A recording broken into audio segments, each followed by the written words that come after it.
출애굽기 1장 1절은 우리나라 성경에는 그렇게 안 나와 있는데요.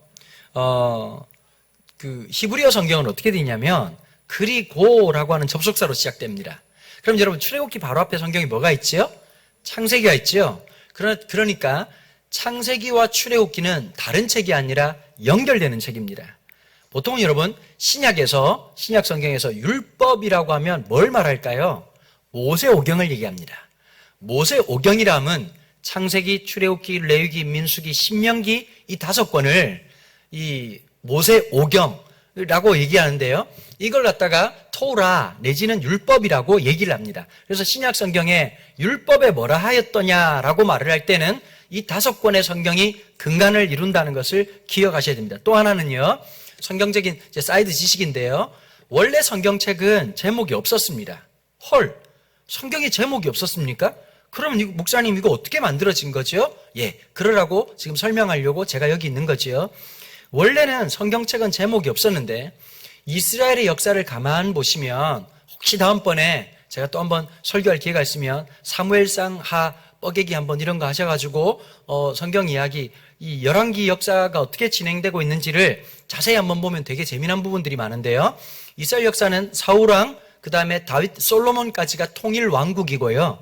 르호보암과 여로보암에 의해서 북이스라엘과 남유다로 나눠졌다가 북이스라엘이 먼저 아수르라는 나라에 멸망을 하고 그 다음번에 남유다가 바벨론, 이 바벨론이 아수르를 무너뜨리고 애굽을 무너뜨리고 남유다를 무너뜨리고 전 세계를 제패하는 최초의 제국의 형태를 띠게 되죠. 그런데 이 바벨론도 그닥 오래 가지 못하고 우리나라 성경에 보면 메대와 바사라고 되어 있죠, 그렇죠? 이게 이제 어떻게 되는 거냐면 영어식 이름을 한자로 음력을 한 겁니다. 이탈리아를 이태리라고 하는 것처럼 프랑스를 불란서라고 얘기하는 것처럼요. 이 메데라고 하는 나라는 메타이라고 하는 나라입니다. 바사는 페르시아라고 하는 나라를 바사국, 우리나라 삼국 유사에도 바사국에다가 신라방을 만들었다라고 하는 기록이 남아 있거든요. 그런데 나중에 이제 원래 메데와 바사라고 하는 나라는 그 당시는 정략 결혼을 되게 많이 했잖아요. 메데라고 하는 나라가 이 다리오라고 하는 왕의 나라였고요. 이 페르시아라는 나라는 고레스라고 하는 왕의 나라였는데 이 고레스가 다리오의 딸과 결혼을 합니다. 정략 관계를 맺게 되지요. 그래서 페르시아라고 하는 왕국이 먼저 세워지기 전에 1대 왕으로 다리오 왕이 세워지게 됩니다. 어쨌든 페르시아인데요. 아마 영화를 좀 보신 분들은 300이라는 영화 혹시 기억나십니까? 300이라는 영화를 가만히 보면 맨 끝에 스파르타 병사들하고 싸우는데 맨 마지막에 보면 아주 시꺼먼 왕이 키가 엄청나게 크고 머리가 민들민들한 왕이 온 얼굴에다가 이렇게 금으로 된 장식구를 하고 난 다음 나는 자비하다라고 얘기하는 왕이 있죠. 이 양반이 누구냐? 우리나라로 치자면 세종대왕 같았던 크세르크세스라고 하는 아주 유명한 페르시아의 왕입니다. 페르시아의 이제 지배를 받았죠. 페르시아는 누구한테 무너졌느냐? 학교 다닐 때 한 번씩 다 들어보셨을 거예요. 알렉산더 대왕이라고 들어보셨죠? 못 들어보면 지금 들어보면 되죠. 알렉산더 대왕이 세운 나라가 그리스 제국이라고 얘기하기도 하고 히랍 제국이라고 하기도 하고 헬라 제국이라고 하는데 이게 다 똑같은 말입니다. 그리스, 헬라, 히랍. 그래서 보통 헬라어란 말 들어보셨죠? 헬라어.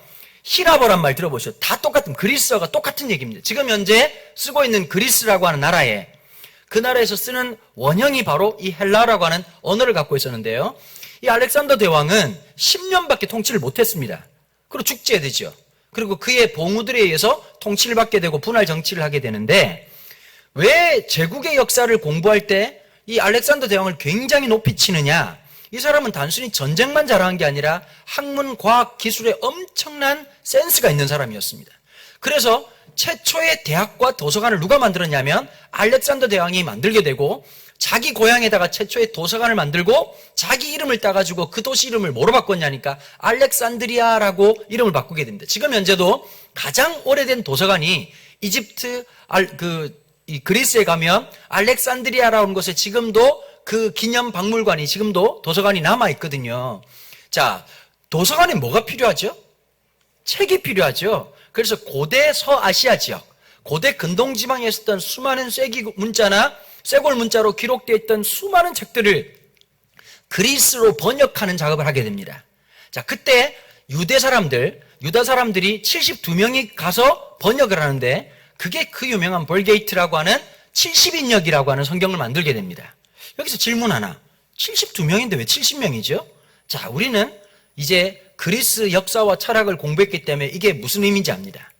자, 그레코 로만 철학의 핵심이 뭐라고 말씀드렸죠? 이분법이죠. 이분법이 수학에 들어가면 어떻게 된다고요? 반올림, 반버림이 되는 거예요. 그래서 72인역이 아니라 몇 인역이 될까요? 70인역이. 야, 여러분, 요거 정도 쓰면 구약 총론 한 문제는 맞출 수 있는 권한이 생긴 겁니다. 자, 그런데 이스라엘 사람들이야 성경의 역사를 잘 아니까 굳이 여러분 따로 제목이 필요 없잖아요. 그런데 그리스 사람들은 성경에 대한 지식이 없다 보니까 70인역을 번역했던 사람들이 그리스인들이 이해할 수 있도록 제목을 붙이기 시작한 데서 연유해가지고 출애굽기, 엑스더스 이런 별명이 붙게 되었습니다. 조금 있다가 그 마소라 학파라고 하는 학파에 의해서 원래 성경은 장과 절이 없습니다. 모르셨죠? 원래 장과 절이 없었는데 마소라 학파라는 사람들에 의해서 장과 절로, 그러니까 원래 유대인들은 성경을 전제로 통합적으로 이제 암송을 하고 묵상을 했거든요. 성경에 보면 예수님이 이사야 몇 장 몇 절에는 이렇게 얘기하지 않지요? 이사야의 글에는 이라고 설명하잖아요. 장과 절이 없었어요. 마소락파라고 하는 사람들이 해서 최초에 장과 절이 만들어졌다는 것 기본적으로 아시고 이 본문을 좀 이제 찾아가면 됩니다. 자, 우리가 오전까지 뭘 공부했었냐면요. 함께 말씀을 나누었던 게 야곱의 역사, 특별히 요셉의 역사였습니다.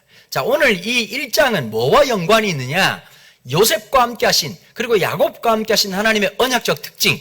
자, 요셉이 형제들이, 이제 야곱의 형제들이 나이가 점점 들어갑니다. 여러분, 이 집안이 어땠을까요? 하나님이 분명히 큰 민족을 만든다고 했는데, 이 마지막, 이 이스라엘에 남아있을 때 가족 숫자가 몇 명이었냐니까 70명밖에 채 되지 않았습니다. 여러분, 70명이면 큰 민족을 이룰까요? 우리가 남한, 북한 합쳐야 지금 7,200만 정도 되거든요. 그러면 중국은 항상 우리를 어떻게 볼까요? 속국적 개념으로 이해를 해요. 여러분, 농담으로 그런 얘기를 합니다. 하나님이 다른 건 다 알아도 중국 인민 숫자가 몇 명인지 정확하게 모른다. 중국도 잘 모르고 보통 추정을 합니다. 왜냐하면 산하 제한을 했었거든요, 중국도. 그래가지고 등재되지 않은 인물들이 꽤 많습니다. 그런데 여러분, 뭐 한 13억이 훨씬 넘는다 그러죠. 13억이 훨씬 넘는데 그 사람들 입장에서 보면 7천만이면 어떤 느낌일까요? 소수민족입니다. 내수시장이 좀 커서 우리는 전 세계 그 시장 경제를 눈치를 볼 수밖에 없거든. 미국 경제, 그 다음 유럽 경제를 볼 수밖에 없어요. 왜냐하면 우리는 내수로 모든 걸 해결할 수 있을 만한 경제적 벌크가 안 돼요. 보통 기본적으로 내수시장이 모든 것을 좀 지배하려고 하면 최소한 1억은 넘어야 되거든요. 근데 우리가 지금 1억이 안 되고 그것도 이제 북한하고 떼내고 나면 우리가 5천만 밖에 안 되는데, 그러니까 경제적으로 굉장히 어렵고 힘든 상황에 놓여져 있는 거 아니겠어요? 여러분, 5천만 명도 작아가지고 지금 제일 큰 문제가 뭐냐? 인구 절벽이에요. 여러분, 각 도시마다 애들이 없어요. 애들을 찾아볼 수가 없어요. 여러분, 예전에 참 저도 세상을 좀 잘못 만난 것 같아 보면. 예전에는 4년제 대학 들어가는 게 얼마나 힘들고 어려워가지고 어떻게든 한 학교에 4년제 들어가는 놈이 몇 명이다. 그게 그 학교를 평가하는 척도였잖아요. 요즘은 4년제가 목적이면 공부를 내려놔도 상관없습니다. 조금 먼 데만 간다면, 마음만 조금 내려놓으면 학장님들이, 총장님들이 쌍팔을 벌리고 안아가지고 학생들이 왔다고, 네가 왔구나! 마치 산에서 산삼 찾는 산만이의 마음으로, 신만이의 마음으로 학생들을 끌어안을 판입니다. 지금 지방학교들은 앞으로 5년 내에 절반 정도가 없어진다고 할 말을 있을 만큼 지금 위기 속에 있습니다. 신학교도 마찬가지고 지방학교들이 굉장히 위험한 그런 상황에 놓여져 있는 상황이지요. 여러분, 우리도 지금 점점 보니까요, 앞으로 한 30년이 지나면 우리 인구가 얼마쯤 되냐고 나와보니까 충격적이더라고요. 4천만 명이 안 된대요. 그럼 이거 되게 심각한 상황으로 이제 나가떨어지는 거죠. 여러분, 우리끼리는 지금 심각하다고 하는데 큰 민족을 이루겠다고 하는 야곱의 가족은 몇 명이라고요? 70명이에요. 그런데 하나님 자꾸 함께 하신다고 얘기를 하시는데, 여러분, 그때 또 위기가 찾아온 거예요. 큰 기근이 찾아온 거예요. 그런데 여러분, 보통 그러면 아버지는 나이가 들고 아들들이 앞장서가지고 곡식이라도 구해와야 될 텐데 문제가 있습니다. 이 가정은 아버지의 편애 사건과 수많은 사건과 사고 때문에 형제들하고 아버지의 관계가 너무너무너무 안 좋은 상황이었단 말이에요. 그러니까 아버지가 소리를 지르는 거죠. 야, 굶어 죽을 작정이냐? 야, 이놈들아! 내가 듣자니 애굽에 곡식이 있다는데 가서 훔쳐오든지 뭘 바꿔오든지 야 이 미친놈들아 굶어 죽을 작정이냐 당장 내려가라. 여러분 이 당시에 딴 나라 자기 부족을 넘어가지고 간다는 것은 주위험천만한 일이었습니다. 항상 여러분 어릴 때 우리 장로님들도 그런 거 아시죠? 동네에서 놀 때 우리 동네하고 텃세라는 게 있었어요. 딴 동네 넘어가면 나쁜 놈이라고 막 돌 집어던지고 연탄재 집어던지고 난리도 아니었어요. 그게 여러분 우리 어릴 때도 있었는데 그 당시에는 모든 것을 적으로 간주하는 거예요. 그래서 여러분 단순히 친척 본토 아비집을 떠났다, 고향 땅을 떠났다는 게 우리처럼 쉬운 얘기가 아닙니다. 인천공항 가가지고 갔다 올게 이러고 가가지고 면세점에서 쇼핑해가지고 가는 그런 쇼핑이 아니에요. 그런 외국놀이가 아니에요. 목숨을 걸고 갔단 말이에요. 갔는데 꿈에도 몰랐죠. 그 실무를 담당하는 사람이 내 동생일 줄이야. 총리가 내 동생일 줄이야. 누가 알았겠습니까? 근데 여러분 여기서 궁금한 게 하나 있어요. 왜 쓸데없이 요셉이면 이제 총리가 되고 그 정도 좀 여러분 잘 먹고 잘 살게 됐으면 형님들 딱 보면서 만나자 말자 이럴 수 있잖아요. 형! 와, 유다 형 아니야? 와, 엄청 늙었네. 와, 와, 이거 어쩌다 이렇게 된 거지? 이러고 와가지고 내가 모르겠어? 나 요셉이야. 이러면서 막 한 잔씩 기울이고 형 그때 왜 그랬냐고 왜 나 팔았냐고 할 만도 한데요. 여러분 이건 굉장히 심리학적으로 들어가야 돼요. 제가 이제 저희 어머니가 좀 어떤 성향이시냐면 아들을 너무 지나치게 좋아하시는 경향이 있어요. 제가 하는 말은 진리야. 그러니까 우리 아버지가 늘 그러는 거예요. 네가 명절 때 와야 음식을 먹을 수가 있다. 그러니까 여러분 보통 이제 할머니들이 손주 좋아하잖아요. 우리 어머니는 분명해요. 손주를 너무 좋아하는데 무조건 아들이 1번이야. 그러니까 내가 무슨 말을 하면 무조건 예스맨이에요. 그러니까 제가 솔직히 그렇더라고 보니까. 여러분 이게 참 어떨 때는 참 병이 되기도 하지만 살아가면서요 누군가 내 편이 돼준다는 거, 그냥 내가 뭘 했든지 간에 끌어안아 줄 수 있는 누군가가 있다는 게 얼마나 크겠어요. 그러니까 저는 솔직히 그런 것 같아요. 보니까 어머니가 살아있다는 것 자체가 저한테 너무 큰 행복인 거예요. 부족 내 말을 더럽게 안 들으시지만 병원 가라 그러면 안 가고 괜찮다고 계속 우겨서 너무 속상하고 힘들지만 그래도 내가 전화하면 오늘 하여튼 집회 끝나고 전화 한번 해야 되겠네. 3일 동안 전화를 못했네 보니까. 사실 할 수가 없었습니다. 여러분 하루에 3번 설교라고 하는 게 듣기에는 굉장히 편안하지만 계속 지금 오늘이 며칠이지? 오늘이 무슨 요일일까? 이렇게 자꾸 머리가 이게 뭐 자꾸 이렇게 나사가 나간 것처럼 내일이 오늘 순간 아까도 며칠인지가 헷갈려가지고요. 뭐 이게 월요일 같기도 하고 수요일 같기도 하고. 근데 너무 감사한 게 10번이라고 하는 이 지나간 세월 중에서 70%가 이제 끝나가는 시점이라 앞으로 이제 3번 남았구나. 곧 출애굽이 끝나겠다라는 생각이 들어가지고 이제 마음에 좀 소망이 생기기도 한데 어머니 전화를 한번 드려야 되겠죠. 여러분 내 편이 된다는 게 얼마나 크고 소망이 되겠습니까? 그런데요 제 첫째 아이 이름을 강신원이라고 지었어요. 저희 할아버님이 돌림자를 바꿔놔셨어요. 우리 할아버지 참 독특하시죠. 일제강점기 때 아들을 낳으면서 원래 거룩할 성자가 돌림자인데 일본 놈들이 하도 잔혹하게 구니까 일본 놈한테 이기라고 돌림자를 이길 승자로 바꾸신 거예요. 그러니까 저희 아버지 이름이 강승상이에요. 일본한테 이기고 하나님께 상 받아라 이래가지고 강승상이에요. 우리 큰아버지는 더 웃겨. 일본한테 이길 때 한 판만 이기지 말고 3판 이겨라 그래서 강승삼이에요. 우리나라 최초 아프리카의 선교사님이셨죠. 자, 그런데 이제 그 다음에 이제 손주들 이름을 쭉 짓는데 돌림자를 정해야 되는데 하나님 은혜로 살아라 그래서 은자를 붙인 거예요. 여러분 근데 참 이름이 강은도가 뭡니까? 내가 어릴 때 무지하게 놀림받았어요. 강원도냐? 은자 빼면 강도다. 그래 아버지한테 물어봤어요. 이름을 누가 지었냐 그랬더니 내가 지은 게 아니라 할아버지 지었다는 거예요. 그래 할아버지한테 가가지고 할아버지 이름 왜 이딴 식으로 지었냐 그랬더니 야 이놈 소나 3일 금식하고 지었다는 거예요. 내가 웃으면서 금식 안 했으면 절단날 뻔했다. 야. 근데 할아버지 그러시더라고요. 제가 어릴 때 네 이름이 얼마나 좋은 이름인 줄 아냐. 하나님의 사람들에게 하나님의 은혜의 길이 되는 사람. 나중에 지나보고 나니까 그 은도라고 하는 이름이 은혜 은자에다 길도자거든요. 하나님의 은혜의 길을 나누는 사람. 참 이름대로 된다는 게 참 귀하더라고요. 근데 제가 저희 아버님이 원래 2분 빨리 돌아가시고요. 그 2분 빼고 할머니가 9분 나오셨는데 이제 제가 아는 분은 오남이녀예요. 오남이녀의 넷째 아들로 태어났단 말이에요.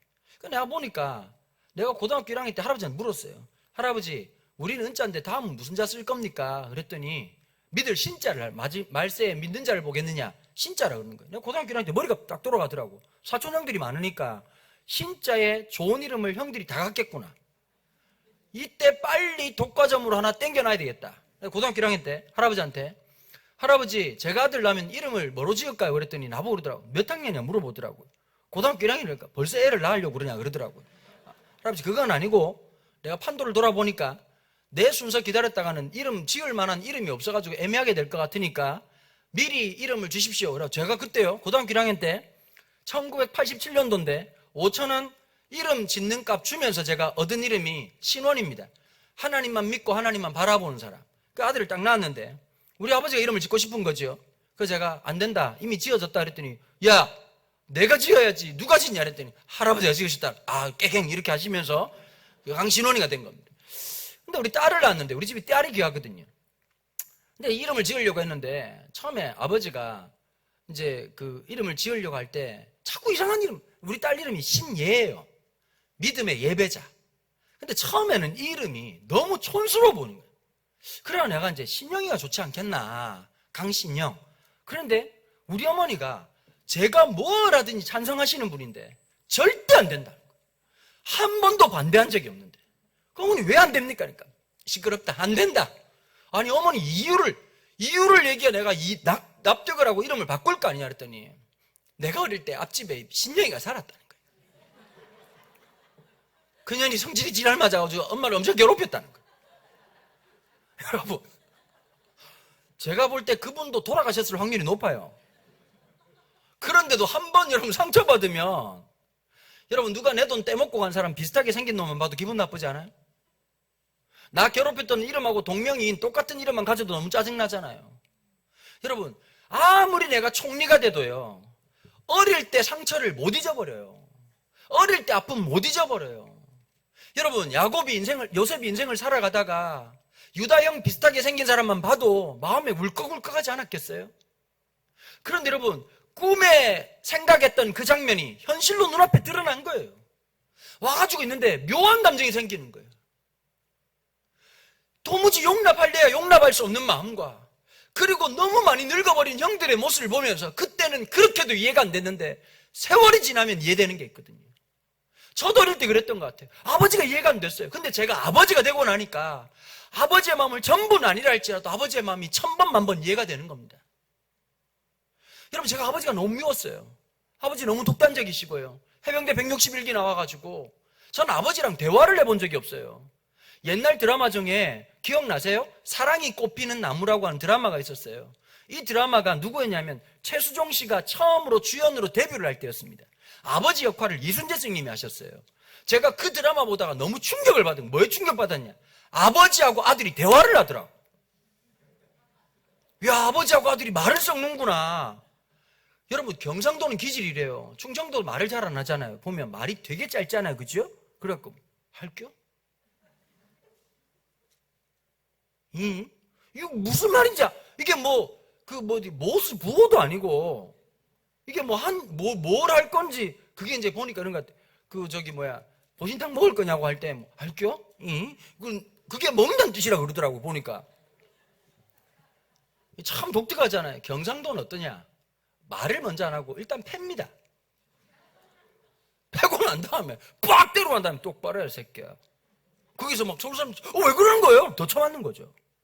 아버지가 너무 무서웠어. 하루에 가정예배 2번씩 드리고. 여러분 새벽 6시에 애들이 못 일어날 것 같죠? 여러분 적당히 맞으면 다 일어나게 돼 있어요. 에브리데이 맴매데이, 지구 종말의 날. 그 다음에 그다음에 나면 성경 석장을 읽어야 돼. 성경 석장 읽고 문제 5문제 내가지고 내 문제를 맞춰야 밥 주는 집안이었단 말이에요. 그런데 너무 무서웠던 거야 아버지가. 늘 그러니까 제가 어릴 때요, 어머니가 몸이 되게 안 좋았는데 초등학교 2학년 때부터 제가 밥을 했어요. 그럼 남들이 보면 되게 효자인 줄 알거든요. 제가 왜 밥한지 아십니까? 엄마 돌아가시고 아버지랑 둘이 살 자신이 없어서 밥을 했어요. 그 정도로 아버지가 무였어요. 늘 아버지는 독단적이고, 늘 아버지는 내 마음속에 늘 분노의 대상이기도 했어요. 근데 제가 결혼하고 애를 낳고 이제 경기도 쪽에 올라왔던 거죠. 올라와가지고 아버지가 이제 손주가 보고 싶으니까 올라오신 겁니다. 올라와가지고 이제 명동에서 아버지하고 유일한 추억이 중학교 3학년 때 아버지랑 서울에 올라와서 중국집에 갔던 게 유일한 추억이거든요. 그래서 그게 떠올라가지고 옛날에는 이런 명당성당 옆에 밑에 대만 대사관이, 지금은 중국 대사관이 저 밑쪽에 있지만 그때는 우리가 중국하고 수교를 안 했죠. 공산주의라서 중공이라 그래가지고, 말을 알아들으시나 모르겠네. 그래가지고 그때 화교들이 하는 중국집이 그 명당성당 아래 되게 많았습니다. 진짜 중국집들이. 거기서 맛있는, 뭐 굉장히 비싼 건 아니었지만 음식을 먹었던 기억이 나가지고요. 굉장히 고급스러워 보이는 중국집에 들어가지고 밥을 먹었는데 제가 나중에 참 후회를 많이 했죠. 가격표를 보니까 한 10몇만 원 나왔더라고. 보니까 너무 잘못 들어갔어. 나는 좀 이렇게 한 5만 원 안에서 퉁칠 줄 알았는데 탕수육이 한 5만 몇천 원 나더라고. 보니까 아이 잘못 들어왔구나. 근데 잘 먹고 난 다음에 아버지 용돈 좀 드리고 서울역 가가지고 부산역까지 가는 KTX 표를 끊어드리고 이제 아버지 가시라고 이렇게 하니까 이제 그래도 이제 손주 한번 안아보자 이러고 제 아들 녀석을 꼭 이렇게 안더니 제품해 주더니 갈게 아빠 갈게 이러시는 거예요. 그리고 딱 뒤돌아서는데 여러분 참 진짜 제 마음속에 그렇게 응어리져 있던 모습이, 아버지 뒷모습이 왜 그렇게 측은해 보이고, 참 아버지 힘들었겠다. 가난한 집에 오남이녀의 넷째 아들로 태어나가지고 공부할 기회를 다 박탈당하고 초등학교 졸업하고 중학교 고등학교 집에서 일하다가 검정고시 쳐가지고 겨우 힘들게 야간고등학교 들어가시고 힘들게 지금까지 오신 게 진짜 힘들었겠다. 왜 그때는 그전에는 안 보였는지 모르겠는데 그날따라 눈물이 터지는데 아내 앞에서 너무 부끄러워가지고 울질 못해가지고요. 제가 서울역 화장실에 빈칸에 들어가가지고 펑펑 울었던 기억이 납니다. 그러고 난 다음에 아버지가 그제서야 조금씩 이해가 되기 시작하는 거예요. 보니까 아버지가 이래서 이랬겠구나. 시간이 필요한 거예요. 자녀들한테는 어쩔 수 없어요. 여러분 자꾸 애 앞에 앉아. 너 이렇게 앉아봐. 엄마 마음을 아니? 모릅니다. 걔는 그냥 엄마가 애단치면 무슨 생각하냐. 애들은 빨리 끝나라 제발 끝나라. 내가 엄마 되면 절대 잔소리 안 해야지. 진짜 짜증나 죽겠네. 열받아 죽겠네. 진짜 이 밤에 끝은 오겠지? 이 생각하지. 엄마 마음을 알 거라고 생각하는 엄마들이 생각을 잘못한 거예요. 여러분 성적표 갖고 와가지고 애들 이렇게 야단을 치잖아요. 5분만 지나면 애들 어떻게 앉아서 무릎 꿇고 앉아가지고 방바닥 쳐다보다가 놀라운 걸 발견해. 우리 집 방바닥에 무늬가 있다는 놀라운 사실을 발견해. 거기서 뭐 하느냐? 그냥 미로찾기 하는 거. 빠바바바밤빰빠. 한쪽 귀로 엄마 말이 들어갔다가 한쪽 귀로 훅 나오는. 그럼 이제 끝날 땐 다 똑같잖아요. 보니까 엄마 이제 모르겠다. 뭐 대학교를 가든 말든 이제 엄마 신경 안 쓸까? 너 이제 고등학교까지 보내준다. 엄마가 네 인생 네 인생이고 네 인생 내 인생. 네 방 들어가 가서 놀든지 말든지 네 마음대로 해. 그럼 엄마들은 어떻게 생각하느냐? 애들이 들어가서 이제부터 공부해야지 라고 생각할 것 같죠. 방문 닫고 들어가지고 끝났다. 애들이 왜 웃는지 아세요? 지 얘기를 하니까 저렇게 좋아하는 거예요. 그러니까 여러분 이걸 알아야 돼. 시간에 맡겨야 돼. 철 들어가지고 나이 들면 그때 아는 거예요. 그 엄마 마음을 내가 어떻게 알겠냐고. 아빠 마음을 왜 어떻게 알겠냐고. 어쩔 수가 없는 거예요.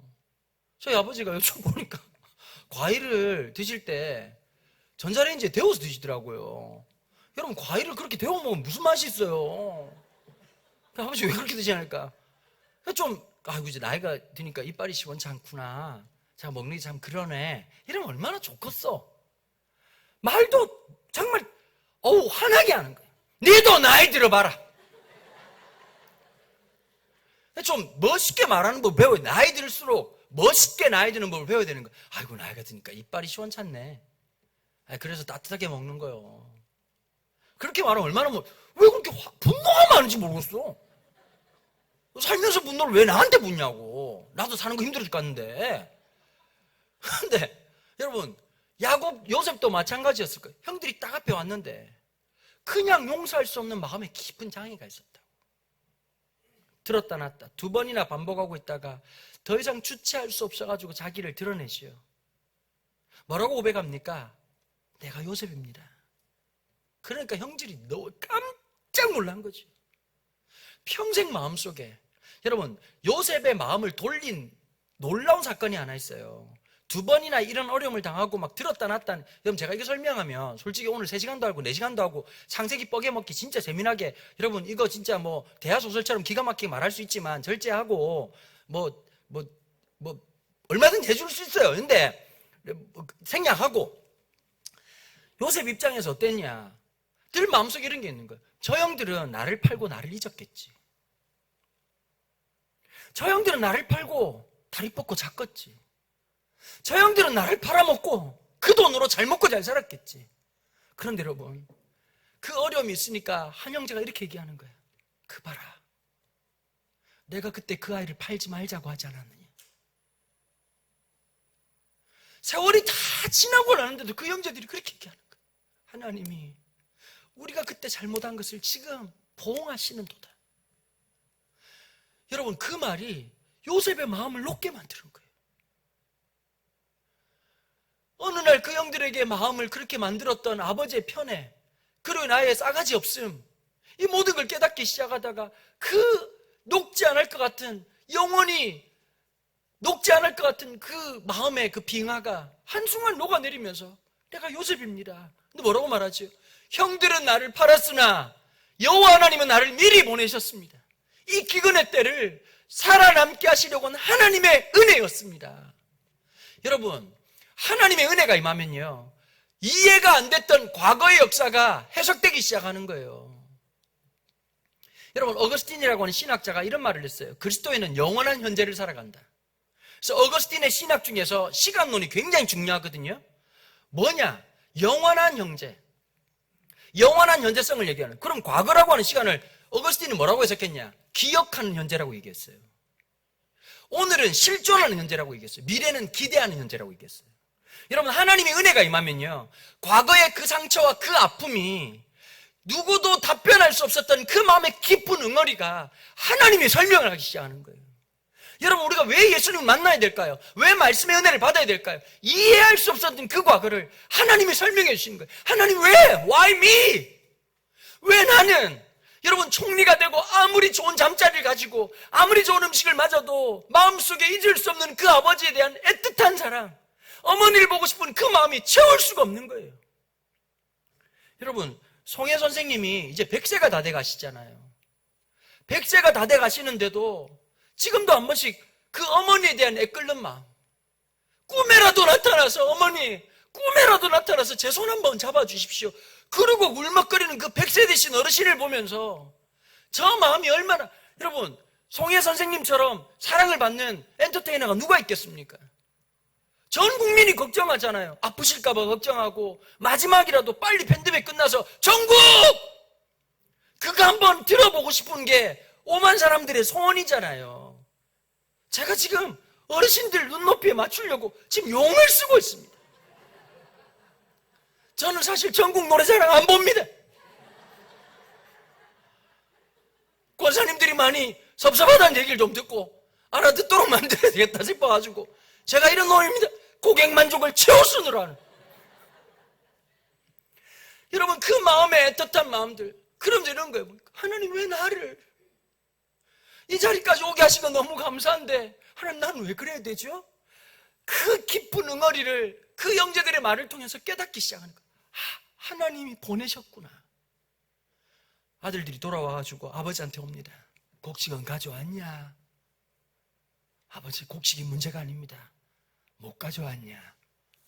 아버지, 놀라지 마십시오. 그렇게 놀랄 만큼 내가 기력이 좋지 않다. 뭔데? 아버지, 요셉이 살아있습니다. 제가 은퇴하면 꼭 하나 하고 싶은 게 있습니다.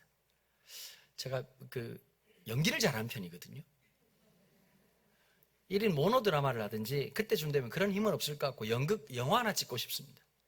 꼭 찍고 싶은 영화가 야곱이라는 영화입니다. 벌써 제 머릿속에 시나리오도 다 짜놨습니다. 야곱 할 배우도 짜놨습니다. 최민식 씨. 그분이 예술 믿었으면 좋겠습니다.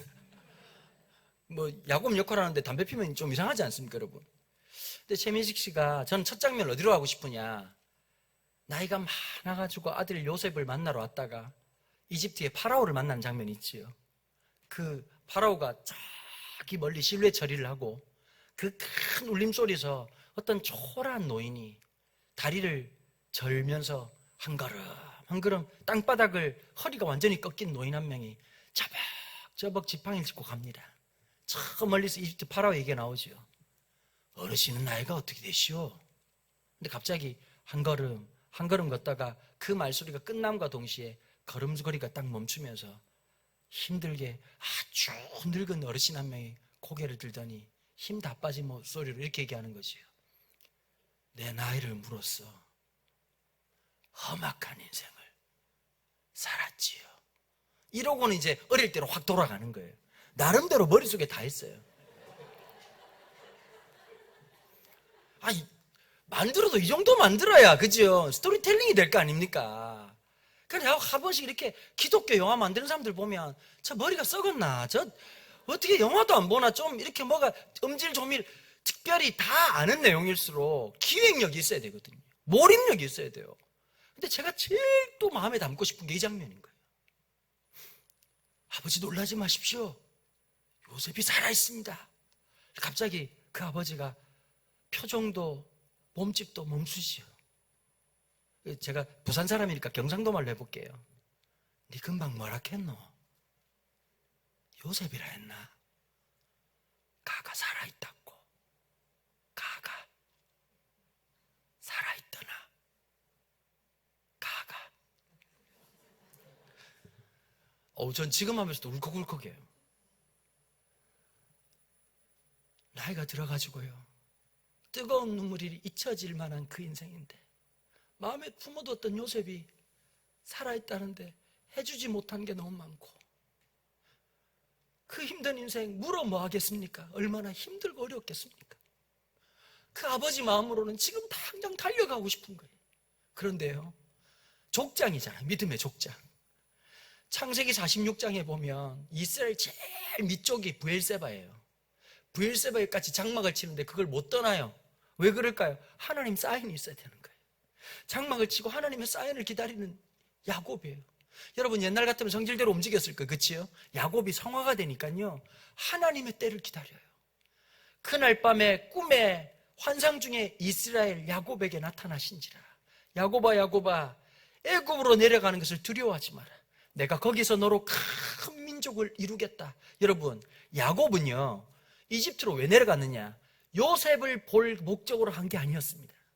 하나님의 약속을 부여잡고 그 친척 본토 아비집을 떠났던 할아버지 아브라함의 마음으로 그 지역을 떠나가지고 야곱이 요셉을 만나게 되지요. 여러분 1장을 자만해 봐보세요. 출애굽기 1장을 그냥 여러분 감성적으로만 듣지 마시고요. 자, 어딜 봐야 되느냐? 6절에 보십시오. 요셉과 그의 모든 형제와 그 시대 사람은 다 죽었다.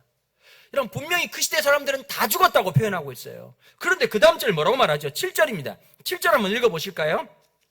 이스라엘 자손은 생육하고 불어나 번성하고 매우 강하여 온 땅에 가득하게 되었더라. 자, 출애굽기 1장이 어디랑 연결되냐면 창세기 46장이랑 연결이 돼요. 그 하나님의 언약을 받았던 야곱의 그 하나님께 주셨던 그 언약을 하나님 개뻥까지 마십시오라고 말하지 않고 야곱은 어떻게 하죠? 아멘 하면서 올라갔단 말이에요.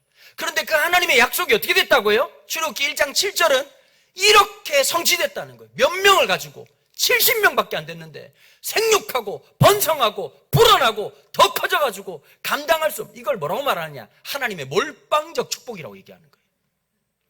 여러분 어떤 집 보면 희한한 집이 있다니까. 하나님의 축복이 다양하게 임하지 않아.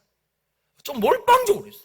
그러니까 누가 그러더라고. 저보고 하는 말이 목사님은 전두엽이 혓바닥에 달린 것 같다. 이거 참 저도 동의합니다. 여러분 이런 게 있어요. 머리는 엄청 똑똑한데 말을 더럽게 못하는 놈이 있어. 여러분 신학과가요 참 재미난 게 제가 고신대학교 90학번 신학과인데 60명 신학과는 우수한 놈부터 우스운 놈까지 다 들어온 데가 신학과예요. 스펙트럼이 무지하게 넓어. 학력고사 340점 만점에 고신대학교 신학과 수석 차석했던 애가 338점 받고 337점 받고 들어왔어요. 제가 4등으로 들어갔거든요. 뭐 확인할 바는 없지만. 그런데 얘네들은 급이 다른 거예요. 서울대 법대를 들어가도 수석 합격할 놈이 듣지도 보지도 못했던 고신대학교 신학과를 들어오니까 들어올 때부터 얼마나 욕을 들었겠냐고. 전설 같은 놈이 제 동기가요. 학부 4년 그 다음에 군목을 했거든요. 대학원 3년을 스트레이트로 공부하고 군목으로 갔어요. 7년 동안 전 과목을 A+를 받은 놈이에요. 거기다가 심지어 그 군목 후보생 훈련을 18주를 받으러 가는데 갈 때 독일어 원서 7권을 다 읽은 놈이에요. 천재 같은 놈이에요. 대학교 1학년 때예요. 소문이 나잖아요. 수석했다. 제가 338점 받고 들어왔다. 도서관에서 공부를 하는데 모르고 나 충격이더라고. 영어를 하는 게 아니고 뭘 공부하냐? 라틴어를 공부하더라고. 대학교 1학년 때. 내가 물어봤어. 야, 이거 뭐냐? 했더니 라틴어를 하는 거야. 그 라틴어? 그러니까 뭐 중학교 때 영어를 끝냈다네요. 그러고 심심해서 프랑스어랑 독일을 냈대요. 그 아는 게 그렇게 재밌다 그런, 나 살다 그런 재수없는 놈 처음 봤어요. 그런데 얘가 박사학위를 독일에서 받았단 말이에요. 독일이 진짜 박사학위가 신학 받기가 너무너무 어렵거든요. 그런데 더 독특한 게 있어요. 얘는 페이퍼를 한국에서 써서 독일에 보내가지고 독일에서 억셉트가 된 상태에서 코스를 받으러 가. 천재 중에 천재예요. 하나님은 공평하십니다. 걔가 설교하면 아무도 못 알아들어요. 다 숙면에 깊이 빠져들기 시작. 심지어 주님이 뒤에 있다가 주님도 못 알아듣는 얘기를 하고. 여러분 그런 게 있잖아요. 보니 책을 100권을 읽어도 한마디 제대로 못하는 사람이 있고 한 권을 읽어도 100마디 1000마디 하는 사람이 있잖아요. 각자 은사가 있는 거예요. 여러분 자녀들을 볼 때 하나로만 하나님의 축복은 종류가 어마무시하다고. 그 다음에 여러분 이런 생각하시죠. 우리 애가 이거 인간 되겠나? 여러분 사람이 하나님이 어느 날 걔들 인생 똥줄 타는 날을 오게 하십니다. 그러면 열심히 해서 우리도 이렇게 열심히, 무슨 말인지 아시죠? 우리 이렇게 열심히 할 줄 몰랐어요. 우리 천하에 깨어른 놈, 나는 특별히 더 깨어른 놈. 여러분 제가 이렇게 집회를 많이 하고 다니고 이렇게 성실하게 살고 내가 이렇게 바르게 살 줄을 나도 몰랐습니다. 때가 되면 하나님의 때가 있는 거예요. 우리 여동생이 그러더라고. 오빠 애들한테 너무 야단칠 필요 없다. 다 때가 있다. 똥줄이 타는 그날이 온다. 조만간이다. 이러면서 얘기를 하더라고. 금방 그런 시간들이 오거든요. 여러분 그 고난의 때가 차고 그 어려움의 때가 차고, 그런데 하나님이 어떻게 하셨다고요? 몰빵적 축복을 주시는 거예요. 여러분 제 아버님 친구분 중에 한 분이 15남매가 있으세요. 그래서 제가 처음으로 20살이 되고 아버지한테 성인으로서의 질문을 했습니다. 아버지 친구분 그 아저씨 15남매인데 한 분이 낳으신 겁니까? 몇 분이 콜라보를 하신 겁니까? 제 아버지가 너무 재미나게 얘기하시더라고요. 지금까지 확인한 바로는 한 분이라는 거예요. 그럼 여러분 한번 생각해 봐요. 한 여성이 15명을 생산해냈다. 그럼 가임기간에 뽑을 수 있는 총량을 뽑은 거예요. 거기서 한 2-3명은 유산이 됐을 거고. 그러니까 여러분 그분이 인생 한 20년을 CCTV로 찍어놓으면 입을 옷은 고무줄 바지밖에 없어요. 배가 나왔다 퉁탕 13명 15명이요. 그 아저씨가 너무 재밌는 일이 있어요. 고등학교 때 가출을 했대요. 가출을 3일 동안 했는데 어머니가 없어진 줄 몰랐다는 거예요. 애가 15명에 남편까지 있고 지랄 맞은 시어머니까지 있으니까 얼마나 정신없이 늘 전쟁 같은 인생이, 밥하면 뒤돌아서고 설거지하고 또 밥하고 설거지하고. 그러니까 옛날 할머니들은 여러분 일할 때 늘 기본적으로 열을 받아 있었어. 우리 어머니도 그랬던 것 같아. 엄마는 저리 가! 들 엄마들이 왔어? 이게 없어. 옛날 어르신들은 다 기본적으로 야마가 거의 돌아가지고 거의 빡치기 직전이어가지고 엄마 이러면 가! 엄마 배고파. 밥 좀 새끼. 아주 그냥 쌍욕이 늘 입에 달려 있었던 거예요. 이해되시죠? 무슨 말이? 그렇게 안 하면 못 사는 거예요. 그러니까 어머니들 중에 불면증이 어디 있어요? 그 바느질하 다 이렇게 다 주무시는 거예요. 늘 그렇게 살았던 거예요. 여러분 음식이라도 제대로 드셨어요? 남은 음식 그냥 물에다가 밥 말아가지고 대충 한 끼 띄우시고 그렇게 인생을 살으셨잖아요. 그런데 여러분 이스라엘 여자들은 애를 너무 잘 낳는 거예요. 뒤돌아 임신이 체질이야. 뭐 입덧 이런 게 없는 거. 몸에 균형이 맞네. 이러고 있다가 갑자기 배가 차오른다 가자 이러고는 힘을 딱 주면 애가 쑥 나오는 거예요. 그러고 이상하네. 원샷으로 미역국을 먹고 난 다음에 일하러 가야 되겠네. 이러고 나서 또 다음 달에 또 배가 차오른다 가자. 우리 교회 협력 선교사가 하나 있는데 야가 엄청난 놈입니다. 1월 달에 딸을 낳고 12월 달에 아들을 낳았습니다. 이건 인간이 아니지요. 나보고 이러더라고. 형님, 축하해 주십시오. 나는 축하는 못하겠고 축복은 해줄게. 내가 암만 인간으로서 축하는 못할 것 같아. 야, 너는 공공의 적이다. 여자들이 뭐라고 생각해? 이 짐승 같은 놈! 이거 지금 하나님 나라 19금인데 이거. 여러분, 애를 갖다가 그냥 숨풍 낳기 시작하는. 그런데 여러분, 옛날에는 고대사에는 유아 사망률이 높았단 말이에요. 그런데 이스라엘 애들은 죽지도 않아.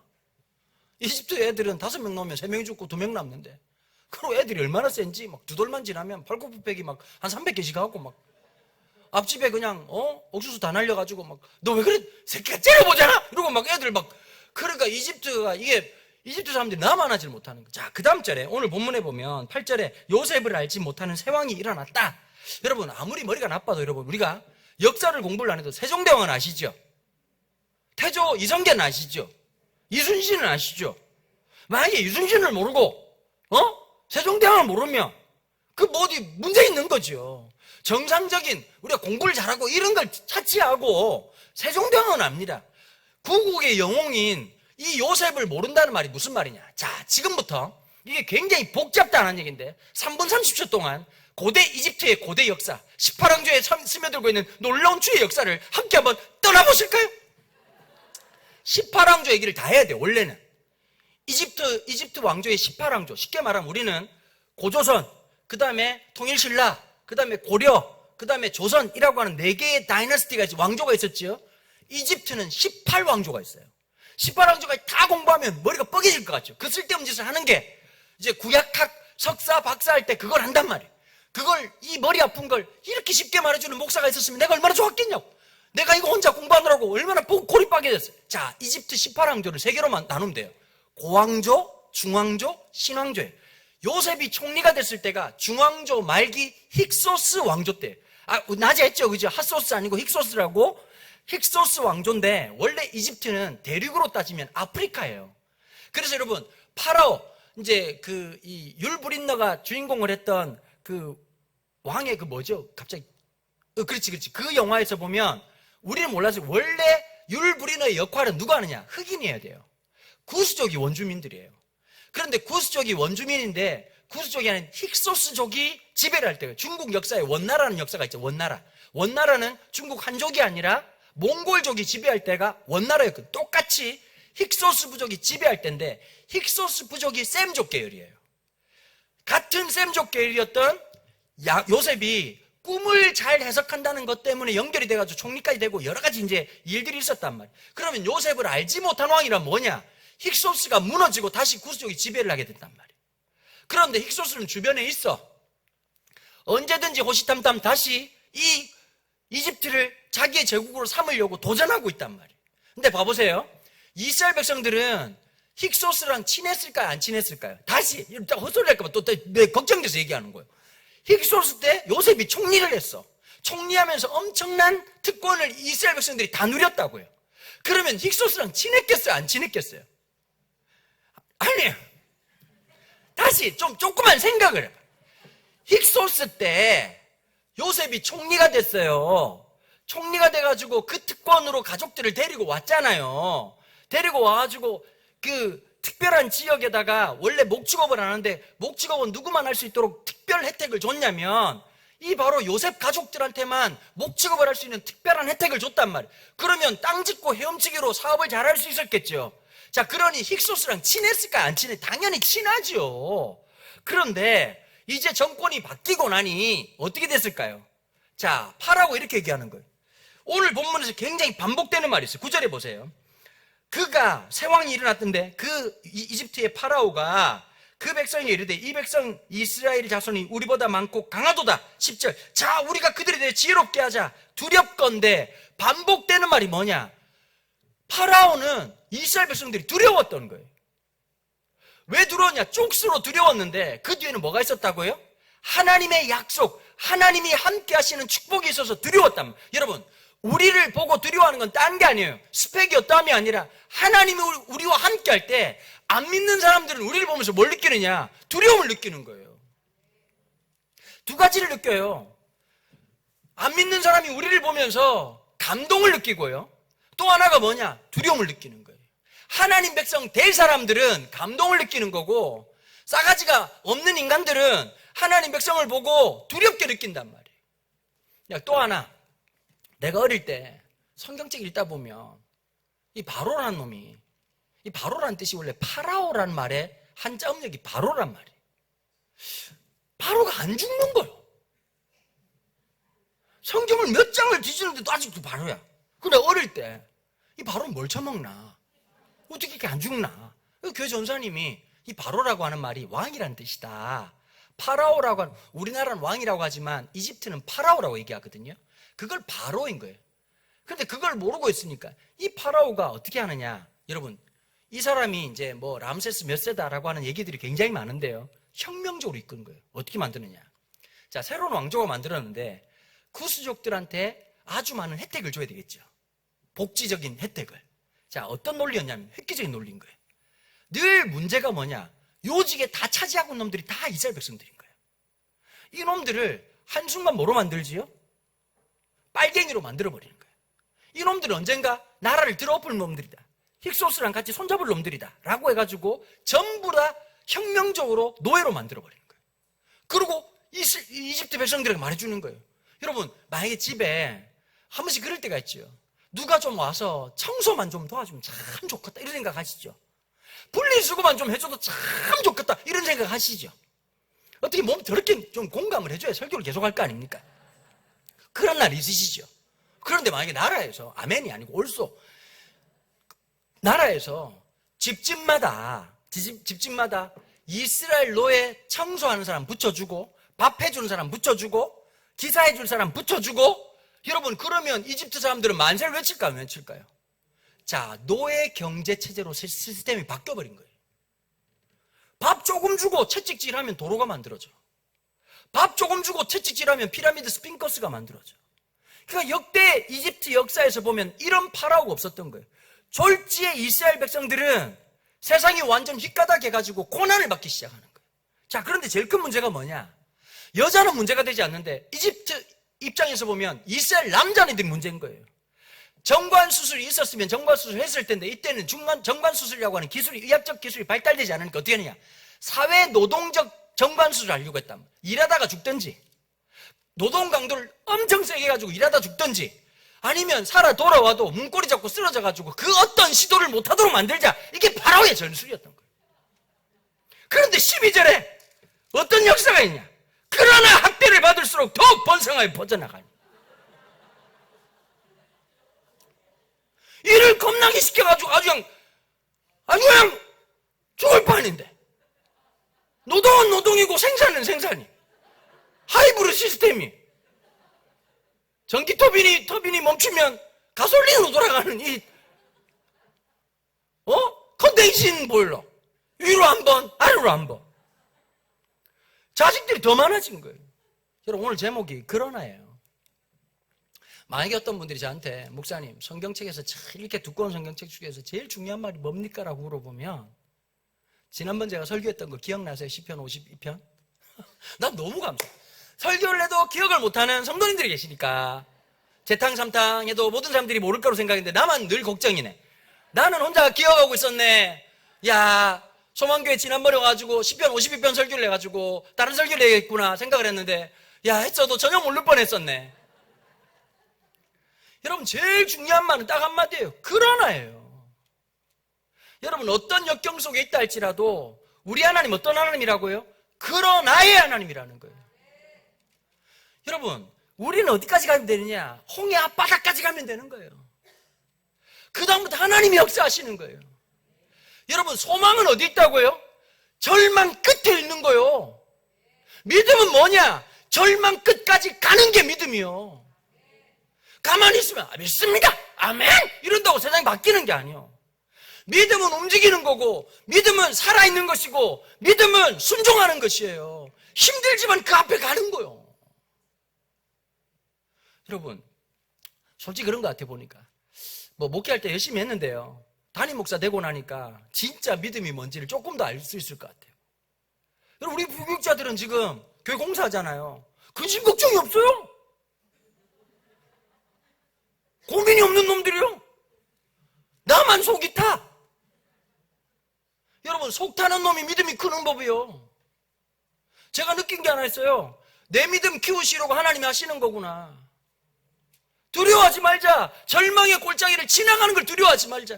그 끝 지점에 내 힘이 닿는 거기에서 주님이 일하시는 포인트가 된다. 주님이 역사하시는 포인트가 된다. 여러분, 그런 나를 볼 줄 아는 사람이 진짜 믿음의 사람이에요. 그런 나를 볼 줄 아는 사람이 진짜 하나님의 사람인 거예요. 더 많은 질고를 주고 더 많은 어려움을 줄수록 하나님은 더 놀랍게 역사하신단 말이에요. 여러분, 그런 나를 봐요. 그런 나를 보기 전까지 어떨까요? 우리는 가진 것으로 산다면 참 비참한 인생이에요.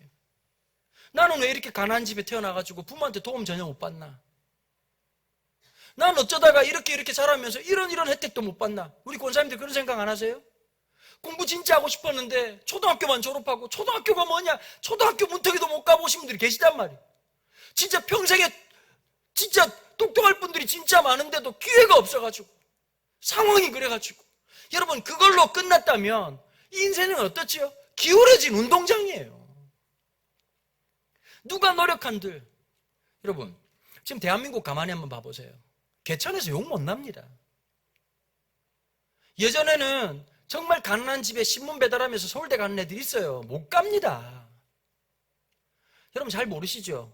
스카이캐슬이라는 드라마 예전에 보셨죠? 거기에 코디라는 인물이 나와요. 코디가 뭐냐?